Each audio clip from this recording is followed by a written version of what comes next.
अच्छा, कभी सोचा है कि जिंदगी के सबसे गहरे सबक कहाँ मिलते हैं? अक्सर भारी भरकम किताबों में नहीं, बल्कि बच्चों की एक छोटी सी प्यारी सी टेक्स्ट बुक में। आज हम ऐसे ही एक छिपे हुए खजाने को देखने वाले हैं। जरा इस तस्वीर को देखिए। पहली नजर में लगेगा, अरे बच्चों के लिए कितना प्यारा सा चित्र है ना? लेकिन इसे सिर्फ देखना नहीं है।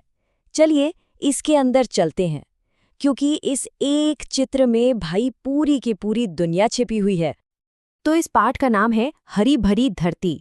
पर यह सिर्फ देखने वाली तस्वीर नहीं है, बिल्कुल नहीं। इसे असल में एक ऐसी दुनिया की तरह बनाया गया है जिस पर हम सवाल कर सकें, जिसकी हम पड़ताल कर सकें। और पता है, इसी में तो इस पूरे पाठ का असली जादू छिपा है। ये कोई फैक्ट्स की लिस्ट नहीं देता कि ये सीख लो वो रट लो, नहीं।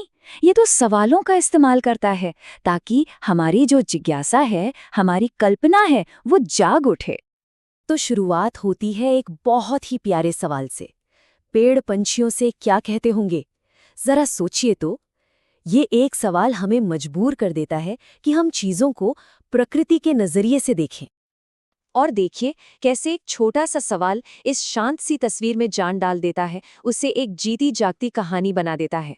अचानक से लगता है जैसे पेड़ों की अपनी आवाज है और ये सारे पंछी उनकी बातें सुन रहे हैं। ये हमें एक पूरी कहानी सोचने पर मजबूर कर देता है। फिर बात और आगे बढ़ती है। सवाल थोड़ा और गहरा होता है। ये जो अलग अलग पक्षी हैं, ये आपस में क्या बातें करते होंगे? अब देखिए, हम सिर्फ पेड़ और पक्षी के बारे में नहीं सोच रहे हैं। अब हम जानवरों की अपनी एक सोशल लाइफ, उनकी अपनी बातचीत के बारे में सोचने लगे हैं।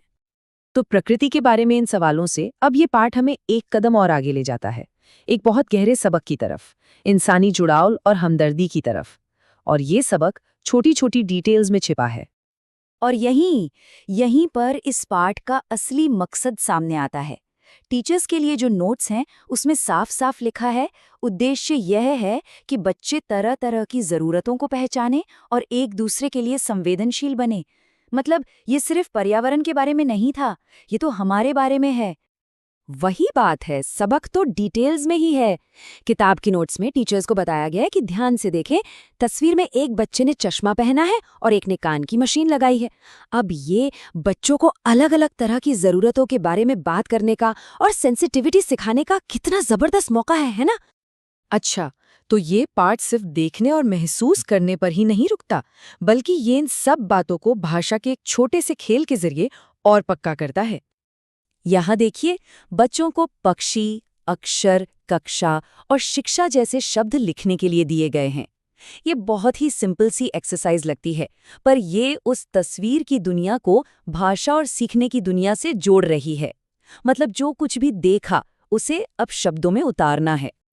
और फिर आखिर में ये किताब एक बहुत ही कमाल का मोड़ लेती है। ये सवालों का फोकस उस तस्वीर से हटाकर सीधा हमारी अपनी दुनिया पर ले आती है।